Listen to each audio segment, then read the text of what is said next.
Welcome to our YouTube channel. நான் இப்போ இந்த தொண்டை கரகரப்புக்கு ஒரு கருப்பட்டி டீ ஒன்று நான் செய்ய போகிறேன். அதை எப்படி செய்கிறேங்கிறத பாருங்கள். இந்த கருப்பட்டி வந்து இது முழுசாக இருக்கும், இந்த மாதிரி முழுசாக இருக்கும். நாங்கள் உடச்சி எடுத்துருக்கேன். இந்த மாதிரி நம்ம ஒன்று வாங்கும்போது பனங்க வெல்லம், அதான் கருப்பட்டி. இது வாங்கும்போது இந்த மாதிரி ஒரு தட்டிலே வந்து ரெண்டாக உடையணும். இல்லை ஒரு தட்டில் இல்லைன்னா 2 தட்டிலையாவது இந்த மாதிரி உடையணும். இந்த மாதிரி பீஸ் பீஸாக வரணும். அப்படி இல்லைன்னு நினைக்கி அதில் வந்து சீனி கலந்த கருப்பட்டி. சீனி கலந்த கருப்பட்டியில் எந்த மருத்துவம் கிடையாது. அது நமக்கு வந்து கெடுதல் தான். அந்த மாதிரி சுத்தமான பனை வெல்லத்தில் இருக்கிற கருப்பட்டி தான் நம்ம உடம்புக்கு நல்லது. நான் இப்போ இதை வச்சு நான் ஒரு டீ ஒன்று செய்கிறேன். இங்கே பாருங்கள், நான் உடச்சி வச்சுருக்கேன். இதை வந்து நம்ம இந்த மாதிரி பாத்திரத்துலேயே, நம்ம காஃபி போடுற பாத்திரத்துலேயே, டீ போடுற பாத்திரத்துலேயே வச்சு நம்ம உடச்சிக்கலாம். இந்த மாதிரி ஒரு கம்பி, இரும்பு கம்பி இருந்தாலும் சரி, பார்த்திங்களா, இந்த மாதிரி உடையும் போது அது புட்டுக்கிட்டு போயிடும். இதுதான் வந்து சுத்தமான நல்ல கருப்பட்டி. அப்படி இந்த மாதிரி கம்பி இல்லைங்கிறவங்க மத்துக்கட்டை கூட நம்ம வச்சுக்கலாம். மத்துக்கட்டையை வச்சு இந்த மாதிரி காப்பி போடுற பாத்திரத்திலே, டீ போடுற பாத்திரத்திலே வச்சு நம்ம இந்த மாதிரி தட்டிக்கலாம். இதில் வந்து காப்பியும் போடலாம், டீயும் போடலாம்.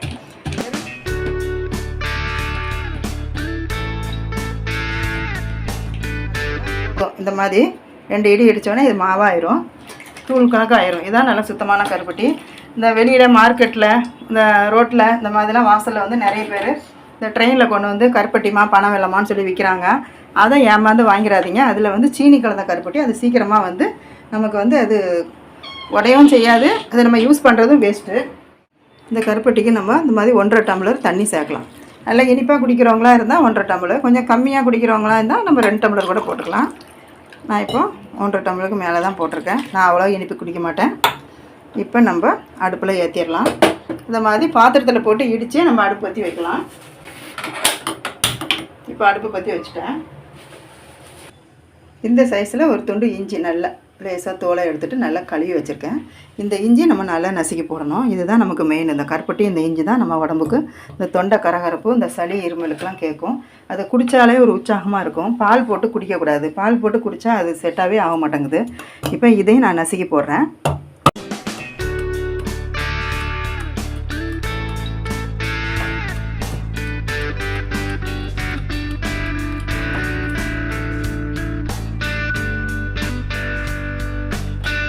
பாருங்கள், இந்த மாதிரி நல்லா நசுக்கி நம்ம இப்போவே போட்டுடலாம். அந்த கருப்பட்டி கூட தண்ணியிலையே அந்த இஞ்சியை நம்ம சேர்த்துடலாம். அப்போ தான் நமக்கு வந்து நல்ல காரம் கிடைக்கும். அந்த காரம் தான் நமக்கு ரொம்ப நல்லது. தொண்டை மிதமாக இருக்கும். நம்ம அந்த காப்பி தண்ணி குடித்த உடனே காப்பி தூளும் போட்டுக்கலாம். காப்பி தூள் போட்டாலும் இஞ்சி போடலாம். அதை பற்றி ஒன்றும் பிரச்சனை இல்லை. போடுறதுக்கும் இஞ்சி போடலாம். நான் இப்போ டீ தான் போட்டு காட்டுறேன். இப்போ நம்ம அதை கொஞ்சம் கிளறி விடலாம். அது அப்படியே இலகிரும். நம்ம இந்த மாதிரி தூள் பண்ணி போட்டாலே நல்லா இலகிரும். டீஸ்பூனை விட்டு கலக்கினாலே போதும். டீஸ்பூனை விட்டு நல்லா கிளறி விடணும். அது நல்லா கொதித்து வாசம் வரும். நல்லா கொஞ்சம் நல்லா வெட்டி கொதிக்கணும். ஒரு 2 நிமிஷமாவது நல்லா வெட்டி கொதிச்சதுக்கப்புறமா நம்ம டிகாசன் போடணும். டீ தூள் போட்டாலும் சரி, இல்லை காப்பி. ஆனால் காப்பி தூள் வந்து இந்த இதெல்லாம் போடக்கூடாது. சன்ரைஸோ இந்த புரு காப்பிலாம் இருக்குல்ல, அதெல்லாம் போடக்கூடாது. வெறும் இந்த கொட்டை காப்பித்தூள், ஃபில்டர் காப்பித்தூள் இல்லை, அதுதான் போடணும். அதுவும் சிக்கிரி கலந்தால் நல்லா இருக்காது. சிக்கிரி கலக்காத காப்பித்தூளாக இருந்தால் தான் நல்லாயிருக்கும். அது நல்லா கொதிக்கும் போது தான் நம்ம போடணும். இப்போ நல்லா வெட்டி கொதிக்கட்டும். நான் டீ தூள் போடுறேன். இப்போ பாருங்கள், தண்ணி சூடாகி நல்லா கொதிக்குது பாருங்கள். இந்த மாதிரி நல்லா வெட்டி நல்லா அலற கொதிக்கணும். கொதிக்கும் போதே அந்த இஞ்சியுடைய வாசனை, அந்த கருப்பட்டி பனை வெல்ல வாசனை ரொம்ப சூப்பராக இருக்கும்.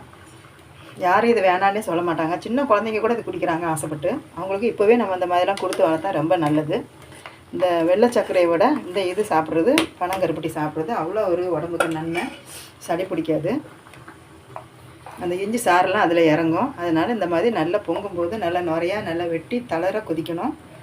இப்போ வந்து நான் இதில் ஒரு 1/2 டீஸ்பூனு கூட கிடையாது, கம்மியாக தான் நான் போடுறேன். இவ்வளோ டிகாசன் போட்டாலே போதும். இதில் நல்லா சாறு இறங்கும். இதில் 3 ரோசஸ் டீ தூள், அந்த டீ தூள் அதில் போட்டாச்சு. இப்போ நல்லா நம்ம கிளறி விடலாம். அந்த டீ தூளையும் போட்டு நான் 1 நிமிஷம் கொதித்தோன்னா நம்ம அப்படியே இறக்கி மூடி வச்சிடலாம். இந்த காப்பியோ இந்த டீயோ இந்த பனை வெல்லத்தில் போடுறது காலையிலேருந்து நைட்டு வரைக்கும் அப்படியே இருக்கும். நாங்களாம் எங்கள் ஊர்லலாம் எங்கள் தாத்தா வந்து காலையிலே போட்டு வச்சுருவாங்க. போட்டு அப்படியே அடுப்பு மேலே இருக்கும். தேவைப்படுறப்பெல்லாம் சூடு பண்ணி நாங்கள் குடிச்சிப்போம் நைட்டு வரைக்கும். இதில் எந்த கெடுதலையும் வராது. இது சளிச்சும் போகாது, கெட்டும் போகாது. நான் நல்ல பயனியில் எடுக்கிறது பனை வெல்லம். அவங்களே காய்ச்சி அந்த சிரட்டையில் கொட்டாங்குச்சியில் ஊற்றி தராங்க. நம்ம திருப்பி அதை நம்ம காய்க்கிறதுனால ரொம்ப நல்லாயிருக்கும். ஆனால் இது பால் தேவையில்லை, பால் இல்லாமல் தான் இதை குடிக்கணும், அவ்வளோ நல்லாயிருக்கும். பால் வேணுங்கிறவங்க ஊற்றிக்கலாம், அது காய்ச்சி தனியாக ஊற்றணும். ஆனால் இந்த மாதிரி சளிக்கு இந்த மாதிரி பனிக்காலத்தில் மழை டைமில் குடிக்கிறதுக்கு இதுதான், இந்த தொண்டை கரகரப்புக்கெலாம் இதுதான் கேட்கும். இப்போ நம்ம அடுப்பை ஆஃப் பண்ணிடலாம். நல்லா தளர கொதிக்குது, டிகாசன் இறங்கியிருக்கும். நீங்கள் நம்ம டீ போட்டாலும் சரி, இல்லைனா காப்பி தூள் போட்டாலும் சரி, இந்த மாதிரி கொதிக்கும் போது போட்டுட்டு நம்ம ஒரு நிமிஷத்தில் ஆஃப் பண்ணிடலாம். அடுப்பை ஆஃப் பண்ணியாச்சு. இப்போ இந்த பனை வெல்லத்தில் கருப்பட்டியில் போட்ட டீ ரெடி ஆயிடுச்சு. இப்போ இந்த டீயை நான் வடிகட்டுறேன்.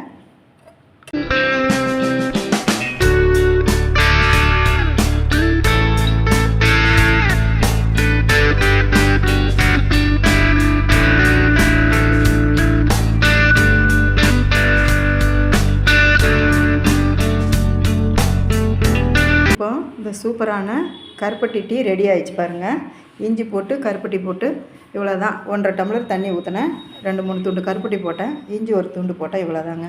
இந்த கருப்பட்டியில் நிறைய நன்மை இருக்குதுங்க. அதில் சுண்ணாம்பு சத்து இருக்குது, அதில் வேறு எந்த கலப்படமும் கிடையாது. இது பனையிலேருந்து எடுக்கிறது, பனை வெல்லம், பயணி. அது இந்த பயணியை வச்சு நிறைய விதமான இதெல்லாம் நாங்கள் செஞ்சுருக்கோம் சின்ன வயசுலலாம். இந்த கத்திரிக்காய் போட்டு அது காய்ச்சுவாங்க, தேங்காய் போட்டு காய்ச்சுவாங்க, இந்த மாதிரி நல்லா நாங்கள் செஞ்சுருக்குறோம். இந்த கருப்பட்டியில் வந்து குழந்தை பெற்றவங்களுக்கு கூட நாங்கள் வந்து காயப்பொடி நாங்கள் மருந்து காய்ச்சுவோம். மெயினாக அதுக்கு கருப்பட்டி தாங்க வேணும், அதுக்கு செஞ்சுருக்கோம்.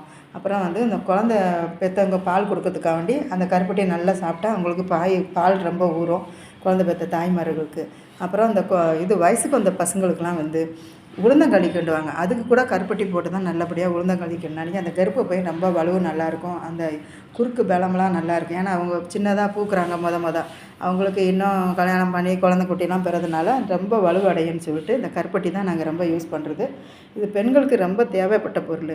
அப்புறம் சுகர் வந்து ரொம்ப அதிகமாக இருக்கிறவங்கலாம் வந்து அவங்க மாத்திரை சாப்பிட்டு ரொம்ப கம்மியாயிரும். அதுக்கப்புறம் சுகர் ஏறாமல் இருக்கிறதுக்கு இந்த கருப்பட்டியை வந்து அப்படியே 1 டம்ளர் தண்ணி ஊற்றி, இந்த நான் இடித்து போட்ட பாருங்க சட்டியில், அந்த மாதிரி ஒரு பாத்திரத்தில் போட்டு காய்ச்சி பாவா எடுத்து ஒரு டானிக் மாதிரி ஒரு பாட்டிலில் ஊற்றி அவங்க டீ காப்பி குடிக்கும்போது அதில் கலந்து குடித்தாங்கன்னா அந்த சுகர் வந்து கண்ட்ரோலாக இருக்கும், சுகர் ஏறவும் செய்யாது, கரெக்டான லெவலாக இருக்கும். அப்புறம் பசித்தாபம் இல்லாமல் குழந்தைங்கள்லாம் இருக்கிறதுக்கு இந்த ஜீரகத்தை கொஞ்சோண்டு ஓட்டில் போட்டு 1 டீஸ்பூன் வறுத்து அதில் வந்து பொடி பண்ணி அந்த கருப்பட்டியும் போட்டு அந்த குழந்தைங்களுக்கு கொடுத்தாங்கன்னா அந்த குழந்தை வந்து ரொம்ப பசி எடுத்து அவங்க சாப்பிடுவாங்க. அப்புறம் அந்த தோல் சுருக்கம், தோலில் வந்து ஸ்கின்னில் வந்து பிரச்சனையாக இருக்கிறவங்களாம் அந்த கருப்பட்டி டெய்லி யூஸ் பண்ணுறது ரொம்ப நல்லது உங்கள் உடம்புக்கு. அப்புறம் அந்த தண்ணி அடிக்கிறாங்க ஜென்ஸுங்க, அந்த மாதிரி குடிக்கிறவங்களுக்கு கூட அந்த நச்சுத்தன்மை அதிகமாக இருந்து அவங்க சரியாக சாப்பிட மாட்டாங்க. அவங்களுக்கு கூட இந்த மாதிரி கருப்பட்டியில் வந்து நம்ம எள்ளு போட்டு நல்லா இடித்து அந்த மாதிரி உருண்டை கொடுத்தா அன்றைக்கி அவங்களுக்கு அந்த நச்சுத்தன்மைலாம் வெளியாகும். இந்த ஒல்லியாக இருக்கிற குழந்தைங்களுக்குலாம் வந்து இந்த எள்ளையும் போட்டு கருப்பட்டியும் போட்டு நல்லா இடித்து எள்ளு உருண்டை பண்ணி கொடுக்குறது அவ்வளோ ஒரு பலன், உடம்புக்கெல்லாம் ரொம்ப நல்லதுங்க. அந்த கருப்பட்டியில் நிறைய மருத்துவம் இருக்குதுங்க. அதனால் இந்த கருப்பட்டி காப்பி இந்த மாதிரி டைமில் நீங்கள் அந்த மழை டைமில், அந்த பனி நேரம், அந்த தை மாதம் டைமெல்லாம் ரொம்ப குளிராக இருக்கும், அந்த டைமெல்லாம் வந்து நம்ம பாலை எதிர்பார்க்க வேண்டிய அவசியமே இல்லை. இந்த மாதிரி ஒரு நல்ல கருப்பட்டி வாங்கி வச்சுக்கிட்டு அதில் வந்து டீ தூளும் போட்டு காப்பியாகவும் குடிக்கலாம். இல்லைனா ஃபில்டர் காப்பி கொட்டை வாங்கி மிஷினில் அரைக்கிறாங்க பாருங்கள், அதில் பொடியை வாங்கி கொஞ்சோண்டு டீஸ்பூன் போட்டு காலையில் ஒரு சிரட்டை உடச்சி இந்த மாதிரி ஒரு சிரட்டை கருப்பட்டி போட்டு ஒரு பானையில் தண்ணி போட்டு நல்லா இதுக்கு ஒரு சம்பு தண்ணி ஊற்றலாம். ஊற்றி நம்ம அடுப்பில் வேக வச்சு அப்படியே வச்சுட்டோன்னா நமக்கு பசி எடுக்கிற போது நமக்கு தொண்டை கரகரப்பாக இருக்கும்போதெல்லாம் சூடு பண்ணி அப்பப்போ நம்ம கொஞ்சம் கொஞ்சமாக குடிச்சிக்கிட்டு இருக்கலாங்க. பால் இல்லைன்னா பரவாயில்ல, பால் இருந்தால் இது கேட்காது, பால் இல்லாமல் குடிக்க தான் இது ரொம்ப நல்லது. இது மாதிரி நீங்களும் செஞ்சு குடிச்சு பாருங்கள், உங்களுக்கே தெரியும். அவ்வளோ ஒரு டேஸ்ட்டு, அவ்வளோ ஒரு மனமாக இருக்கும். நம்ம தொண்டைக்கே வந்து ஒரு உற்சாகம் வந்த மாதிரி இருக்கும்.